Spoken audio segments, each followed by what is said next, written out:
Hello दोस्तों। तो आज हम ये प्रॉब्लम देखेंगे। प्रॉब्लम का नाम है स्काई रिजॉर्ट। ठीक है। तो प्रॉब्लम का लिंक हम तुम्हें डिस्क्रिप्शन में दे देंगे। और जैसा कि मेरी गारंटी रहती है तुमसे कि ये वीडियो तुम देखोगे तो तुम्हें इस लेक्चर का पूरा सॉल्यूशन जो है अच्छे तरीके से समझ में आएगा। ये मेरी गारंटी है तुमसे।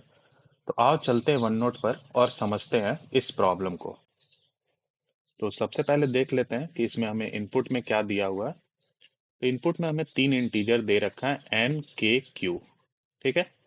उसके बाद फिर हमें एन एरे के एलिमेंट्स दिए हुए हैं A1 A2 so on AI so on AN। ठीक है। अब जरा देखो क्या मतलब है।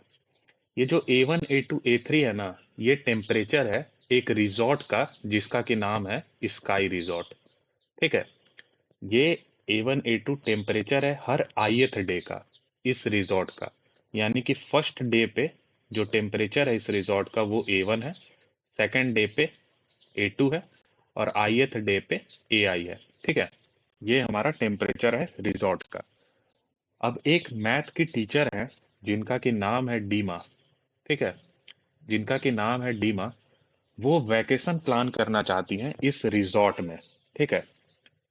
अब इस रिजॉर्ट में वैकेशन प्लान करने के लिए उनका तीन कंडीशन है। सबसे पहला कि वो जो वैकेशन प्लान करेंगी वो कॉन्जिक्यूटिव डेज होना चाहिए। ठीक है। कॉन्जिक्यूटिव डेज होना चाहिए। दूसरा क्या है? दूसरा ये है कि एटलीस्ट के डे तो होना ही चाहिए वैकेशन का। ठीक है। कम से कम के दिनों के लिए तो वो वैकेशन में जरूर जाएंगे। ठीक है। तो ये देखो ये वेरिएबल जो के है वो इसी चीज के लिए है। ठीक है। अब थर्ड हमारा क्या है? थर्ड हमारा है कि वो जब वैकेशन प्लान करेंगी तो वो उस दिन का जितने भी दिन वो वैकेशन प्लान करेंगी उतने दिनों का टेम्परेचर क्यू से ज्यादा नहीं होना चाहिए। ठीक है। यानी कि क्यू से ज्यादा टेम्परेचर नहीं होना चाहिए। तो ये वेरिएबल हमारा क्यू इस चीज को डिनोट कर रहा। ठीक है। तो ये कंडीशन है उनके वैकेशन प्लान करने का स्काई रिजॉर्ट में। तो हमें क्या बताना है? हमें आउटपुट करना है। हमें आउटपुट करना है टोटल नंबर ऑफ वेज। ठीक है। टोटल नंबर ऑफ वेज जिसमें कि ये वैकेशन फुलफिल किया जाएगा। कितना तरीका है जिसमें कि वैकेशन फुलफिल किया जाएगा स्काई रिजॉर्ट में। ठीक है। तो यही है गाइस हमारा प्रॉब्लम का स्टेटमेंट। तो अब एक एग्जांपल से इसे क्लियर कर लेते हैं हम। तो एग्जांपल अब हम देख लेते हैं। ठीक है। तो एग्जांपल हम यही जो हमारा प्रॉब्लम स्टेटमेंट में दिया है हम उससे ही पिक कर लेते हैं। पहला वाला एग्जांपल 3 1 15 -5 0 -10। ठीक है। तो m का वैल्यू है हमारा 3, k का वैल्यू है हमारा 1 और q का वैल्यू है हमारा 15। और जो हमारा तीनों दिन का जो स्काई रिजॉर्ट का टेम्परेचर है वो है -5 0 और -10। यानी कि ये फर्स्ट डे का है, ये सेकंड डे का वैल्यू है, ये थर्ड डे का टेम्परेचर का वैल्यू है। ठीक है। तो देखो अब कंडीशन ध्यान में रखना है कि ये तीनों कंडीशन जो है फुलफिल करना चाहिए कॉन्जिक्यूटिव डे और एटलीस्ट के डे और टेम्परेचर क्यू से ज्यादा नहीं होना चाहिए। तो अगर हम यहाँ से अगर अपना कॉन्जिक्यूटिव डे स्टार्ट करना चाहें तो हमें चेक करना है। तो सबसे पहले चेक करो कि क्या यहाँ का टेम्परेचर फुलफिल करेगा वैकेशन को। तो देखो क्या ये क्यू से ज्यादा है? नहीं, क्यू का वैल्यू है 15 और ये क्यू से कम है। तो यानी कि इस दिन वैकेशन किया जा सकता है। ठीक है। ठीक है। तो पहला कंडीशन तो फुलफिल हो गया क्यू वाला। ठीक है। दूसरा एक और कंडीशन क्या था कि कम से कम के दिनों के लिए वो वैकेशन पे जाएंगी। तो कम से कम के का वैल्यू यहाँ 1 है। तो देखो ये वाला वैल्यू 1 है। तो यानी इस दिन जाया जा सकता है। और थर्ड कंडीशन क्या था? कॉन्जिक्यूटिव। तो यहाँ तो एक ही वैल्यू है तो कॉन्जिक्यूटिव देखना नहीं है। तो यानी कि एक मेरा वैकेशन का दिन हो गया फर्स्ट वाला। ठीक है। अब देखो अब फर्स्ट से ही आगे बढ़ते हैं। ठीक है। फर्स्ट और सेकंड को क्लब करके देखते हैं। हम हर एक एक पोजीशन से एक वैकेशन काउंट करेंगे। ठीक है। तो अभी हम फर्स्ट पोजीशन पे हैं, तो यहाँ से जितना कॉन्जिक्यूटिव पॉसिबल है वो सारा हम कंसिडर करेंगे। ठीक है। तो एक तो हो गया। अब देखो -5 0। तो देखो कि ये जो दोनों दिन का वैकेशन है क्या दोनों दिन में टेम्परेचर कहीं पे भी क्यू से ज्यादा हो रहा है? तो नहीं हो रहा है। ये -5 0 दोनों ही क्यू से कम है। तो एक कंडीशन टेम्परेचर वाला तो फुलफिल कर गया। दूसरा क्या है कि एटलीस्ट के दिन होना चाहिए। तो देखो यहाँ 2 दिन है तो एटलीस्ट वाला कंडीशन भी फुलफिल कर रहा है। कम से कम एक बोला था, तो यहाँ तो मेरा 2 है, तो वो भी सही है। अब थर्ड क्या है, कॉन्जिक्यूटिव होना चाहिए, यानी कि ऐसा नहीं होना चाहिए कि तुम -5 ले लिए और फिर ये -10 वाला, यानी कि तुम फर्स्ट डे पे वैकेशन पे गए और फिर थर्ड डे पे चले गए, ये नहीं चलेगा। कॉन्जिक्यूटिव करना है, ठीक है। तो देखो, -5 और 0 फर्स्ट और सेकंड डे का टेम्परेचर है, जो कि कॉन्जिक्यूटिव है, तो ये भी मेरा फुलफिल कर रहा, ठीक है। तो यानी कि ये भी एक वैलिड वैकेशन का डे है, वैकेशन ट्रिप का काउंट है, ठीक है। तो यानी दूसरा क्या हो गया, फर्स्ट डे और सेकंड डे, ये भी पॉसिबल था। अब क्या करो, अब इन तीनों को क्लब कर लो, तीनों को क्लब करो, तो एक कौन सा वैल्यू नया आया है, ये -10 आया है, तो हम जस्ट इसे ही चेक करेंगे, क्योंकि -5 और 0 तो ऑलरेडी हमने देख रखा है। तो -10 क्या 15 से ज्यादा है? नहीं, तो यानी कि ये टेम्परेचर वाला कंडीशन तो फुलफिल कर गया। और बोला था कम से कम एक दिन, तो यहाँ टोटल तो मेरा 3 दिन हो गया, ये भी फुलफिल कर रहा है। और थर्ड कंडीशन था मेरा कॉन्जिक्यूटिव वाला, तो देखो ये कॉन्जिक्यूटिव ही है, यानी कि 1 2 3 साथ ही में हम तीनों दिन का ट्रिप प्लान कर रहे हैं, तो ये भी एक तरीका है, ठीक है। तो यानी कि 1 2 3 भी एक वैलिड है। तो देखो 1 से जितना पॉसिबल था फर्स्ट डे से, वो सारा हमने कवर कर लिया, अब कोई नहीं बचता है, ठीक है। अब हम चालू करेंगे सेकंड से। तो क्या सेकंड एक वैलिड है वैकेशन का डे? तो देखो टेम्परेचर क्या है, क्यू से कम है, टेम्परेचर फुलफिल कर गया, और एटलीस्ट 1 डे बोला है, तो एक दिन तो हो ही जा रहा है, ठीक है। और कॉन्जिक्यूटिव तो चेक ही नहीं करना है, एक ही वैल्यू है, तो यानी कि हाँ, 2 भी जो है मेरा एक वैलिड वैकेशन का काउंट है, ठीक है। अब क्या करो, 2 से हम स्टार्ट किए सेकंड डे से, तो अब 2 3 दोनों को क्लब करो, तो देखो 2 3 को जब तुम क्लब करोगे, तो ये भी एक वैलिड वैकेशन का डे है, वैकेशन ट्रिप हम इस दिन भी कर सकते हैं, इन दोनों दिन भी, यानी कि 2 3 भी हमारा वैलिड है। अब क्या करो, 2 से तुम चेक कर लिए सारा पॉसिबल, अब थर्ड से चेक करो, तो थर्ड से तुम्हें एक ही मिलेगा, -10, जिस दिन का टेम्परेचर है, ठीक है। तो -10 हमारा थर्ड डे का टेम्परेचर है, तो अब जरा इसको चेक करो, क्या क्यू क्यू से ज्यादा है -10? नहीं है क्यू से ज्यादा, तो यानी वैलिड है। और कम से कम एक दिन होना चाहिए, तो एक दिन तो है ही, और कॉन्जिक्यूटिव एक वैल्यू के लिए चेक नहीं करना, यानी कि ये भी हमारा वैलिड है, यानी कि 1 2 3, यानी कि थर्ड डे भी हमारा वैलिड हो गया, ठीक है। अब क्या थर्ड डे से तुम और कहीं आगे बढ़ सकते हो? नहीं बढ़ सकते हैं, क्योंकि इतना ही मेरा दिन ही है, अब आगे हम कहाँ जाएंगे, ठीक है। तो यानी कि मेरा टोटल काउंट कितना हुआ, टोटल काउंट मेरा 1 2 3 4 5 6, यानी कि इसमें जो टोटल पॉसिबल वैकेशन का काउंट होगा वो होगा 6। तो जरा मैच कर लो, आउटपुट सही आ रहा है कि नहीं। हाँ यहाँ पर ठीक है 6, ठीक है, जो कि सही है ना, ये सही है, ठीक है। तो अब हम क्या करेंगे, अब जब हमें ये समझ में आ गया अपना एग्जाम्पल वाला पार्ट, तो अब हम लॉजिक वाले पार्ट पे मूव करेंगे, ठीक है। तो अब हम लॉजिक वाले पार्ट पे आ जाते हैं। गाइस, जैसा कि मेरी गारंटी रहती है तुमसे, तुम्हें सॉल्यूशन पूरे अच्छे तरीके से समझ में आएगा, ठीक है। खाली अंत तक तुम वीडियो में बने रहना, हम तुम्हें कोड भी करेंगे, जैसा हम लॉजिक बताते हैं हम एग्जैक्टली वही कोड भी करते हैं, ठीक है। तो चलो लॉजिक वाले पार्ट में हम, तो एक मैं पहले एग्जांपल यहाँ तैयार करता हूँ। एन को मैं रखता हूँ 7, ठीक है। के को मैं रखता हूँ 2, और टेम्परेचर को मैं रख देता हूँ क्यू की वैल्यू को 10 लिख लेते हैं, ठीक है। अब मैं जरा वो एंड डेज का वेदर या टेम्परेचर जिसे कहते हैं, टेम्परेचर तैयार करते हैं, ठीक है। तो मैं टेम्परेचर में रखता हूँ, सबसे पहले मैं ले लेता हूँ 7, ठीक है। फिर 8, फिर 2, ठीक है। फिर 9, फिर 13, ठीक है।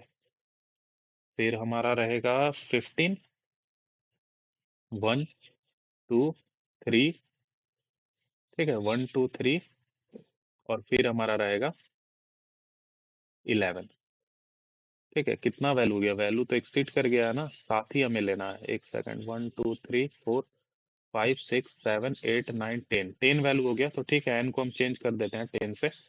हमें एक बेस्ट एग्जांपल चाहिए जिससे कि हम पूरे के पूरे लॉजिक को समझ पाए, ठीक है। अब यहाँ जरा मैं नंबरिंग कर देता हूँ, ये फर्स्ट डे का है, ये सेकंड डे का, ये थर्ड डे का, ठीक है, ये डे यहाँ पर है, ठीक है।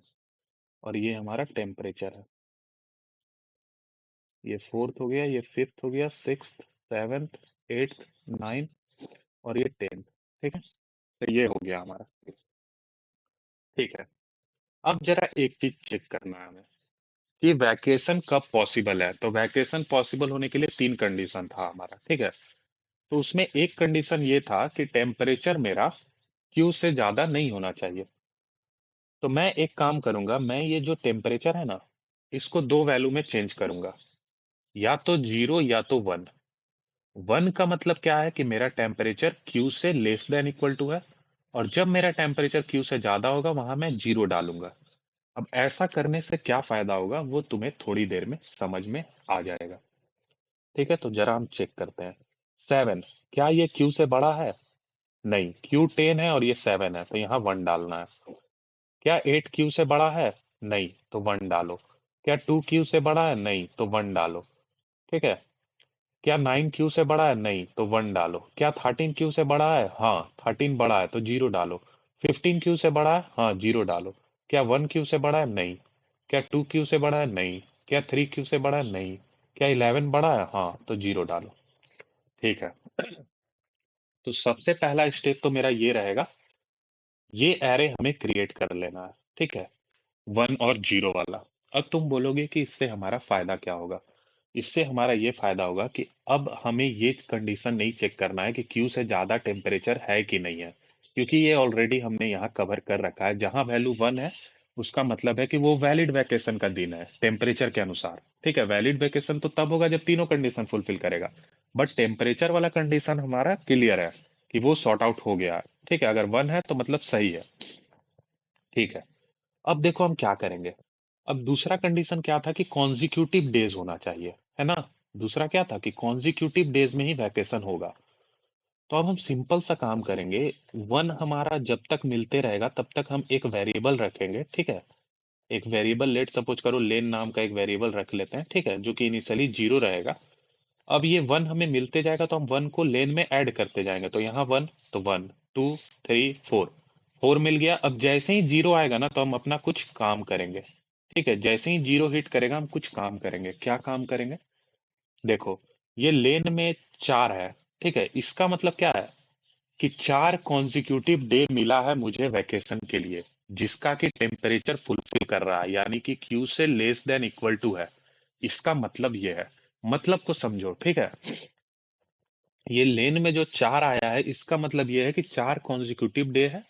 ठीक है, और चारों ही में ये टेम्परेचर फुलफिल कर रहा है, यानी कि टेम्परेचर जो भी है चारों दिन का वो लेस देन इक्वल टू है क्यू के। ठीक है। ठीक है, ये चीज हमें समझ में आ गया। तो जैसे ही 0 मिला तो हमें ये लेंथ का वैल्यू पता चल गया। अब देखो, अब यहाँ पे जैसे ही हम इस 0 पे आए तो मेरा 2 कंडीशन तो ऑलरेडी फुलफिल्ड है। एक क्यू वाला कंडीशन फुलफिल्ड हो चुका है और एक कॉन्जिक्यूटिव डेज वाला कंडीशन फुलफिल हो चुका है। क्योंकि लेंथ 4 का मतलब ही है कि ये चारों कॉन्जिक्यूटिव ही रहा होगा। ठीक है, क्योंकि हम 0 पे ही ब्रेक करते जाएंगे, 0 0 पे। तो अगर हम इस 0 पे डायरेक्टली ब्रेक कर रहे हैं इसका मतलब कि पीछे कहीं 0 नहीं आया था, तो लेंथ में जो भी वैल्यू है वो केवल 1 से ही बना है। समझ रहे हो? ठीक है, तो लेंथ हमारा 4 आ गया। अब हम इस 0 पे चेक करेंगे कि क्या मेरा length greater than equal to k है। अब इस कंडीशन से कौन सा वाला कंडीशन फुलफिल हो गया? इस वाले कंडीशन को लगा देने से हम ये भी फुलफिल कर रहे हैं कि जो वैकेशन होना चाहिए वो एटलीस्ट के डेज होना चाहिए। ठीक है, क्योंकि लेंथ कम से कम तो के होना ही चाहिए। इसी कारण हम चेक करें कि क्या के length greater than equal to k है। अगर ऐसा है अगर ऐसा है तो इसका मतलब ये है कि इन चारों दिनों में मुझे कुछ वैकेशन का काउंट मिलने वाला है। ठीक है, अब वो वैकेशन का काउंट क्या होगा वो अभी हम देख लेंगे थोड़ी देर में। अभी जस्ट तुम इतना समझो कि जहां पर भी 0 आ रहा है वहां पे हम ये कंडीशन चेक करेंगे कि क्या length greater than equal to k है। अगर ऐसा है तो हम आंसर में कुछ काउंट जो है ऐड करेंगे। ठीक है, अब ये क्या ऐड करेंगे वो अभी हम देख लेंगे थोड़ी देर में। ठीक है, अब इतना करने के बाद फिर हम क्या करेंगे, इस लेंथ वेरिएबल को 0 से अपडेट कर देंगे। ठीक है, ये जो लेंथ वेरिएबल जिसमें अभी 4 हो चुका था अब वो फिर 0 हो जाएगा। अब फिर ये अगेन इस वाले वेरिएबल के पास जाएगा और ये अभी 0 है। तो जब भी 0 रहेगा तो हम ये कंडीशन चेक करेंगे। तो फिर अंदर में हम चेक करेंगे क्या length greater than equal to k है। तो लेंथ मेरा 0 था और के का वैल्यू मेरा इस वाले इनपुट के लिए हमने क्या रखा है, 2 रखा है। तो क्या 0 ग्रेटर देन इक्वल टू 2 है? नहीं है। तो बस ये कंडीशन के अंदर जाएगा नहीं और कुछ काउंट ऐड नहीं होगा। अब देखो, एक्चुअल में यही होना भी चाहिए था क्योंकि ये यहाँ पर जब हम आए तो यही एक दिन ना बचा पीछे, तो ये तो जीरो है, तो ये तो टेम्परेचर ही नहीं फुलफिल कर रहा है। तो एक्चुअल में इसके कारण कोई काउंट नहीं आना चाहिए, और आ भी नहीं रहा है काउंट, क्योंकि इस वाले जगह पे हम जब जा रहे हैं तो ये कंडीशन ही नहीं हिट कर रहा। ठीक है। अब देखो, अब फिर अगेन हम यहाँ से चलेंगे तो लेंथ में 1 ऐड होगा, फिर 2 ऐड होगा, 2 बन जाएगा, फिर 3 बन जाएगा, यानी कि फिर इस वाले पोजीशन पे जब हम आएंगे तो लेंथ का वैल्यू क्या रहेगा, 3 रहेगा, है ना। लेंथ का वैल्यू 3 रहेगा। तो अगेन जीरो हिट किया और लेंथ मेरा 3 हुआ, तो अगेन हम ये कंडीशन के अंदर आ जाएंगे, क्योंकि लेंथ जो है ग्रेटर हो गया है, ग्रेटर देन इक्वल टू के हो गया है। तो आंसर में अगेन हम कुछ काउंट जो है ऐड करेंगे। समझ रहे हो। तो इस तरीके से हम क्या करेंगे ना, अपना वैकेशन का टोटल काउंट निकाल लेंगे। एक तो इधर 4 दिन का वैकेशन बना, देखो ये कॉन्जिक्यूटिव भी है, यहाँ टेम्परेचर भी फुलफिल कर रहा है, और इनका लेंथ भी जो बन रहा है वो greater than equal to k है। यानी कि जो कंडीशन था कि एटलीस्ट के डे होना चाहिए वो भी फुलफिल कर रहा है। तो एक तो ये बन गया और दूसरा ये बन गया। अब इनका जितना काउंट आ रहा है उन दोनों को ऐड कर दो, वही तुम्हारा आंसर हो जाएगा। सिंपल है एकदम। तो समझ रहे हो ये 1 0 लगाने से क्या फायदा हुआ। तो जब भी तुम्हें कुछ इस तरह का क्वेश्चन दिखे जहां पे दो पार्ट में क्वेश्चन बट रहा है, जैसे क्यू ग्रेटर देन है तो कुछ और हो रहा है, क्यू लेस देन है तो कुछ और हो रहा है, तो उसे तुम इस बाइनरी वैल्यू में चेंज कर लिया करो। इससे तुम्हारा कुछ ना कुछ, मतलब ये एक तरीका है सोचने का। ठीक है।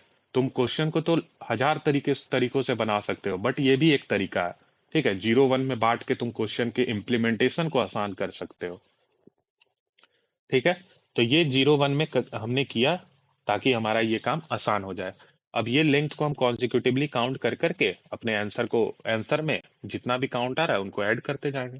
ठीक है। तो यहां तक तो अब हम समझ गए। अब हमारा मेन क्या उद्देश्य है कि यहाँ पे हमारे पास ये 4 वैल्यू है, और हमें कम से कम 2 दिन के लिए वैकेशन पे तो जाना ही है, एटलीस्ट 2 डे के लिए। तो हमें ये बताना है कि ये जो आंसर में हम जो ऐड करेंगे वो वैल्यू कितना होगा और वो हम कैसे निकालेंगे। ठीक है। तो जरा अब इस चीज को देख लेते हैं हम। तो हमारा 1 का टोटल कितना वैल्यू है, 1 का टोटल वैल्यू हमारा 4 है। ठीक है। और के का वैल्यू हमारा 2 है, यानी कम से कम 2 दिन का वैकेशन तो होना ही चाहिए। तो जरा देखो क्या हमारा काउंट आएगा यहाँ पे। तो देखो यहाँ से हम स्टार्ट करते हैं, तो यहाँ से मेरा 2 दिन का चाहिए, तो एक तो ये बनेगा। यहाँ देखो, यहाँ तुम एक दिन का नहीं ले सकते हो क्योंकि के यहाँ 2 दे रखा है। कम से कम 2 दिन तो तुमको वैकेशन पे जाना ही होगा। ठीक है। तो हम यहाँ से स्टार्ट किए, सबसे पहला यहाँ तक। ठीक है। एक मेरा बना, दूसरा मेरा यहाँ तक बनेगा। ठीक है, क्योंकि यहाँ पे देखो 3 दिन इंक्लूड हो जा रहा है। ठीक है। और तीसरा मेरा ये बनेगा। तो यानी कि ये अगर हम इस वाले 1 के डे से स्टार्ट करते हैं तो मेरे को 3 वैकेशन का ऑप्शन दिख रहा। ठीक है, सही है। अब जरा हम इस वाले पोजीशन से स्टार्ट करते हैं, इस वाले डे से स्टार्ट करते हैं और देखते हैं कितना काउंट मुझे मिल रहा है वैकेशन का। तो सबसे पहला यहाँ से अगर हम चलेंगे तो एक ये मिल जाएगा। ठीक है। और एक ये मिल जाएगा, यही दो तरीका है। करेक्ट। अब यहाँ से अगर हम चलेंगे तो मुझे कितना मिलेगा, एक ये मिलेगा। इसके अलावा तो कोई उपाय नहीं है। और अगर हम यहाँ से चलेंगे तो मुझे एक भी नहीं मिलेगा, क्योंकि यहाँ पे एक दिन का बनेगा, जबकि हमें कम से कम तो 2 दिन का चाहिए था। ठीक है। तो मेरा टोटल काउंट कितना आया, 1 2 3 4 5 6, यानी कि 6 काउंट आया। अब ये 6 काउंट आ कैसे रहा है। ठीक है। देखो सिंपल सा तुम्हें बताता हूं मैं। 1 2 3, अगर इसमें बोला जाए कि टोटल सब एरे कितना बनेगा तो तुम क्या क्या लिखोगे। तुम लिखोगे 1 1 2 1 2 3, 2 2 3 और 3, यानी कि 3 और 3 6। जब मैं तुमसे पूछता हूँ कि 1 2 3 में कितना सब एरे बन रहा है तो तुम यही 6 बताओगे। ठीक है। अब ये सब एरे क्या होता है, कॉन्जिक्यूटिव वाला पार्ट होता है। ठीक है। कॉन्जिक्यूटिव जितना बन रहा है वो सब एरे है। तो यहाँ भी तो हम कॉन्जिक्यूटिव ही चेक कर रहे हैं, है ना। अब देखो ये काउंट कैसे निकलता है, इसका फॉर्मूला होता है। अगर n का वैल्यू यहाँ 3 है तो फॉर्मूला मेरा ऐसा है, n × n+1/2। इतना टोटल सब एरे का काउंट मिलेगा। चेक कर लो। n का वैल्यू 3 है तो 3 × 3+1 फॉर्मूले में रख दो। 4/2, तो 2 से 2 कैंसिल, 6। तो देखो यहाँ 6 बना। अब ये मैं तुम्हें क्यों बता रहा हूँ। ठीक है। तो ये जो 6 वैल्यू निकला है, ठीक है, ये कौन सा वैल्यू है। अगर मैं इस वाले प्रॉब्लम में बोल रहा हूँ कि एटलीस्ट के डे होना ही चाहिए, तो यहाँ के का वैल्यू कितना था, 2 था, तो कम से कम दो दो का हम कॉन्जिक्यूटिव वाला पार्ट सेलेक्ट कर रहे थे। तो ये जो n into n plus one by two आता है, ये किस बेसिस पे बना है? ये बना हुआ है कि एटलीस्ट वन डे। अगर कोई मुझे कह दे कि वैकेशन एक दिन का कम से कम चाहिए, तो देखो यहाँ एक वाला भी इंक्लूड होने लगेगा। ठीक है, तो ये जो फॉर्मूला है ये एटलीस्ट वन डे के लिए है। समझ रहे हो? एटलीस्ट वन डे का मतलब है कि यहाँ एक भी तुम ले सकते हो। तो देखो ये एक डे वाला कवर अप है ये सारा। तो यानी कि मुझे एक चीज समझ में आया कि वन डे के लिए ये फॉर्मूला बनता है, एटलीस्ट वन डे के लिए। तो लेकिन मुझे क्या चाहिए? मुझे चाहिए एटलीस्ट के डे के लिए, एटलीस्ट के डेज के लिए चाहिए। तो ये हम कैसे निकाल सकते हैं? तो देखो एकदम सिंपल है, इसी वाले को हम पकड़ लेते हैं। ठीक है, वन वन वन वन, और के मेरा कितना है? टू है। तो तुम्हारा टोटल लेंथ कितना बन रहा है? फोर का बन रहा है। तो तुम चार में से दो हटा दो। ठीक है, तो ये चार में से हम लेट सपोज करो ये वाला दोनों वैल्यू हटा दिए, तो बचा मेरे पास कितना? दो। तो ये जो दोनों वैल्यू को तुम हटाए हो ना, इनको क्लब करके एक वैल्यू बना लो। ठीक है, तो ये एक बन गया, और ये जो दो बचा था वो दो था, यानी टोटल मेरा तीन लेंथ हो गया। अब ऐसा क्यों किया हम? क्योंकि हमें पता है कि जो हमें एटलीस्ट के डे लिखे हैं, इसका मतलब ये है कि दो दिन का तो कम से कम क्लबिंग रहेगा ही रहेगा। ठीक है, मिनिमम जो है तुम्हारा दो दिन का क्लबिंग होने वाला है। तो सिंपल तरीका क्या है कि अगर मेरे पास ये चार वैल्यू बन रहा है, तो इसमें से मुझे पता है कि कोई सा भी हम सब एरे लें, कोई सा भी कॉन्जिक्यूटिव पार्ट ले, उसमें दो वैल्यू तो आना ही आना है। ठीक है, तो मैं इन दोनों वैल्यू को एक एक में रख लेता हूं और इन दोनों को सेपरेट छोड़ देता हूं, तो ये एक वैल्यू बन गया और ये दोनों सेपरेट, तो दो एक तीन। ठीक है, अब ये तीन का तुम डायरेक्ट सब एरे काउंट कर लो, three into three plus one by two, तो कितना आ जाएगा? Four two six. तो देखो यहाँ सिक्स आ गया, और यही सिक्स तो हमारा यहाँ भी आ रहा था जब हम काउंट किए थे इन सारे वैल्यू को, तो है ना? तो ये था इसके रिगार्डिंग मैथ्स। ठीक है, अब ये तुम खुद भी निकाल सकते हो। ठीक है, ये मैंने तुम्हें यहाँ पे इस तरीके से भी एक्सप्लेन किया। ठीक है, कि कौन कौन सा सिक्स डेज बन रहा है, और ये फॉर्मूला भी तुम्हें निकाल करके दिखाया। ठीक है, क्योंकि एटलीस्ट वन डे के लिए मेरा ये फॉर्मूला बनता है। तो एटलीस्ट के डे के लिए निकालेंगे तो हम क्या लिखेंगे फॉर्मूला? तो कुछ नहीं है, क्योंकि के का मर चाहिए मुझे, तो मैं सिंपल इसमें से के वैल्यू सब्ट्रैक्ट कर दूंगा। ठीक है, के वैल्यू सब्ट्रैक्ट करने के बाद जो भी मेरा बचा रहेगा वो तो रहेगा ही, और साथ ही साथ ये के को मैं क्लब करके एक वैल्यू बना लूंगा, और उसके बाद जो भी मेरा वैल्यू बनेगा उसमें मैं डायरेक्ट ये फॉर्मूला लगा लूंगा। यानी अब वो वैल्यू एटलीस्ट वन डे की तरह काम करेगा। ठीक है, तो ये हमारा n into n plus one by two formula उस तरीके से बन जाएगा।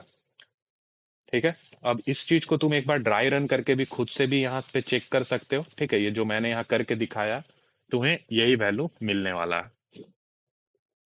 ठीक है, तो अब देखो, अब मैं यहाँ पे लिख देता हूँ कि हमारा वो लेंथ वेरिएबल में सारा प्रीवियस आ रहा था कितना कॉन्जिक्यूटिव डे है। तो अब मैं क्या करूंगा, इस लेंथ में से के माइनस कर दूंगा। ठीक है, के माइनस कर दिया, अब ये जो के है ना, इनको क्लब करके एक बना दूंगा, तो ये मेरा एन का वैल्यू बन गया। ठीक है, कौन सा एन का वैल्यू? ये जो हम यहाँ फॉर्मूला लिख रहे हैं ना, n into n plus one by two, अब ये एन बन गया है। अब हम डायरेक्टली ये फॉर्मूला यूज कर सकते हैं, n into n plus one by two. N का वैल्यू क्या है? एन का वैल्यू ये है, इसको यहाँ रख दो, तुम्हारा आंसर आ जाएगा। अब देखो गाइस, ये फॉर्मूला कैसे निकला वो भी मैंने तुम्हें यहाँ एक्सप्लेन किया। मैं चाहता तो डायरेक्ट फॉर्मूला लिख देता। ठीक है, तो मैंने तुम्हें बताया एग्जैक्टली कि अगर चार वैल्यू है, तो मुझे पता है कि दो दो का क्लबिंग करना है, तो दो वैल्यू को तुम पहले ही इसमें से साइड कर लो। ठीक है, और उनको एक की तरह ट्रीट करो। इसलिए एक की तरह ट्रीट करो क्योंकि जो भी तुम्हारा सब एरे बनने वाला है ना, वो उसमें कम से कम के तो रहेगा ही। तो अगर के रहेगा ही तो वो एक वैल्यू की तरह उसको मानो। ठीक है, तो वो एक बन गया और बाकी जितना बचा हुआ है, ठीक है, तो तीन। इस तरीके से हम लोग इस फॉर्मूले को भी डिराइव कर लिए। ठीक है, अब एक चीज जो तुम्हें यहाँ पे ध्यान में रखना है, वो भी मैं अभी बता देता हूँ। ठीक है, वो भी मैं अभी दिखा देता हूँ तुम्हें। देखो, जब लेट सपोज करो वन जीरो करके मेरा कुछ इस तरह का एरे कन्वर्ट हो गया। अब देखो यहाँ पे जीरो, जब यहाँ जीरो जब आया तो हम प्रीवियस वाले का सारा मैनिपुलेशन कर लेते हैं। ठीक है, फिर यहाँ से हम चलेंगे 1 1 1, फिर अगेन ये ऐड होगा, लेंथ क्या हो जाएगा, 4 हो जाएगा। अब चूंकि इसके आगे कोई वैल्यू है नहीं, कोई जीरो है नहीं, तो इनका मैनिपुलेशन नहीं हो पा रहा है। तो हम क्या करेंगे, वो फॉर लूप जब पूरा कवर अप हो जाएगा ना, तो उसके बाद अगेन हम एक बाहर में चेक करेंगे कि अगर मेरा length greater than equal to k बनता है तो आंसर में तुम काउंट कर लो वैल्यू को। वो किस वैल्यू के लिए है, इन सब वैल्यू के लिए जिसके आगे फर्दर जीरो नहीं है। तो यहाँ पर लूप जो है मेरा टर्मिनेट हो गया होगा, लेकिन लेंथ में मेरा वैल्यू तो स्टोर्ड रहा होगा। तो इनका भी हमें काउंट को कवर करना है, तो इसके लिए हम क्या करेंगे, फॉर लूप से बाहर निकलेंगे, तो अगेन ये वाला कंडीशन लगा लेंगे। ठीक है, तो यही है हमारा सॉल्यूशन। अब जैसा हमने तुम्हें यहाँ बताया है, उसी तरीके से हम इसे कोड भी कर देंगे। ठीक है, तो आओ चलते हैं वीएस कोड की तरफ। तो सबसे पहले हमें टेस्ट केस लेना था, वो हमने ले रखा है। ठीक है, अब हम वो तीन वेरिएबल लेंगे एन के क्यू। ठीक है, एन के क्यू तीनों वेरिएबल हमारा आ गया। अब हम क्या करेंगे, अब हमें वो टेम्परेचर्स लेना है ना। तो vector int A of N, तो int I equal to 0, I less than N, I plus plus. अब हम क्या करेंगे, सीन कर लेंगे ith डे का टेम्परेचर। उसके बाद फिर हम चेक करेंगे क्या ए आई का वैल्यू ग्रेटर है क्यू के। अगर ग्रेटर है तो ए आई को तुम किस में कन्वर्ट कर दो, जीरो में। और अगर ऐसा नहीं है तो ए आई को तुम कन्वर्ट कर दो वन में। यही तो हमारा लॉजिक था। ठीक है, कि अगर टेम्परेचर अगर क्यू से ज्यादा है तो जीरो कर लो, और अगर क्यू से लेस देन इक्वल टू में है तो वन कर लो। तो ये हमने कर लिया। अब हमारा दो वेरिएबल रहेगा, एक आंसर रहेगा और एक लेन नाम का वेरिएबल रहेगा। ये हमने बना लिया। अब हम क्या करेंगे, अब हम आंसर की तरफ बढ़ेंगे अपने। ठीक है, तो यहाँ दो कंडीशन रहेगा कि अगर ए आई का वैल्यू, अगर ए आई का वैल्यू वन है तो तुम क्या करो, तुम लेंथ में जस्ट वन ऐड कर दो। और अगर वन नहीं है तो तुम चेक करो कि क्या लेंथ का value greater than equal to k है। देखो अभी इस एल्स वाले पार्ट में क्या हो रहा है, एल्स वाले पार्ट का मतलब ही है कि ए आई का वैल्यू जीरो है। तो जब भी जीरो रह रहा था तो हम अपना आंसर का काउंट कर रहे निकाल रहे थे। तो अब आंसर का काउंट कैसे निकालेंगे, कम से कम के कॉन्जिक्यूटिव डे तो होना चाहिए। तो सबसे पहले वही कंडीशन हमने लगाया कि क्या length greater than equal to k है। अगर है ग्रेटर देन इक्वल टू के, ठीक है, तो हम एक वेरिएबल बनाएंगे एम। ठीक है, एम में क्या आएगा, लेंथ माइनस के प्लस वन। ये क्या है, ये वही है जो हम अभी यहाँ पे चेक किए वन नोट पर। ठीक है, वन नोट पर अभी हमने देखा ये वैल्यू। ठीक है, तो ये वाला वैल्यू है मेरा। ठीक है, सिंपल सा चीज, अगर अगर मेरे पास ये चार वैल्यू बनता है, ठीक है, और इसमें मुझे पता है कि दो दो दिनों को, दो दिनों का कम से कम ट्रिप रहना ही चाहिए। तो यानी कि दो दिन को अगर क्लब करना है तो ये इन दोनों को क्लब कर लेंगे हम, क्लब करके एक बना लेंगे और ये बाकी एज इट इज रहेगा। ठीक है, तो दो प्लस एक, तीन। तो ये वैल्यू यही चीज निकाल रहा है। ठीक है, लेंथ माइनस के प्लस वन। ठीक है, अब एक बार मुझे ये वैल्यू पता चल गया तो जस्ट मैं ये फॉर्मूला का यूज कर लूंगा, n into n plus one by two वाला, है ना। तो आओ इसे जल्दी से कोड कर देते हैं। तो ये हमने लेंथ तो निकाल ही लिया। अब आंसर में हम क्या करेंगे, answer plus equal to m into m plus one by two. ये जस्ट सब एरे काउंट करने वाला फॉर्मूला है, m into m plus one by two. इसमें बस हमें ये चीज चेक करना था कि अगर के डेज को कम से कम रखना है तो एम का वैल्यू एग्जैक्टली क्या होगा। तो एम का वैल्यू ये होगा। ठीक है, और इस चीज को मैंने तुम्हें वहां पे एक एग्जाम्पल के साथ पूरा लिख करके भी दिखाया कि कैसे 6 काउंट आ रहा था। तुम एक बार खुद से भी ड्राई रन करना, तुम्हें ये फॉर्मूला अच्छे तरीके से समझ में आएगा। आंसर हमने काउंट कर लिया। अब मेरा क्या कर्तव्य है, अब मेरा कर्तव्य है कि लेंथ को हम फिर से जीरो कर दे ताकि ये लेंथ फर्दर आगे की वैल्यू के लिए कैलकुलेट करे। अब जैसा कि मैंने बताया था कि इस फॉर लूप के खत्म होने के बाद चांसेस है कि लेंथ में कुछ ना कुछ वैल्यू बचा रह जाए, क्योंकि उसे लास्ट में कहीं जीरो मिलेगा नहीं तो वो एल्स के अंदर आएगा नहीं, है ना। अगर इफ वाला ही वैल्यू अगर लास्ट वैल्यू रहा जब मेरा लूप टर्मिनेट कर रहा है तो वो तो एल्स के अंदर नहीं ना गया। तो इस चीज को कवर करने के लिए अगेन हम लूप के बाहर ये सेम कंडीशन लगा देंगे। ठीक है, तो इसे हम कॉपी ही कर लेते हैं। कॉपी करके इधर पेस्ट कर देते हैं, ठीक है। तो ये काउंट हो जाएगा, है ना। अब हम क्या करेंगे, अब हम सिंपल सी आउट कर देंगे आंसर को, क्योंकि इस आंसर में ही तो हमारा टोटल नंबर ऑफ डेज है वेकेशन का, टोटल काउंट तो इसी में है। ठीक है, अब एक बार इसे जल्दी से रन कर लेते हैं, रन करके देखते हैं कहीं कुछ गलती तो हमने नहीं किया है।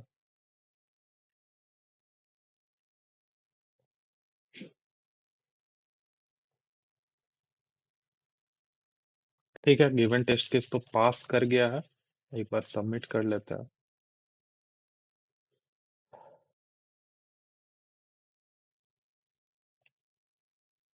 ये हमने इसे लगाया है सबमिट में,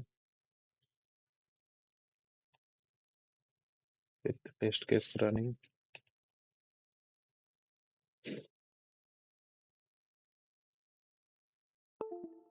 और ये एक्सेप्ट हो गया गाइस।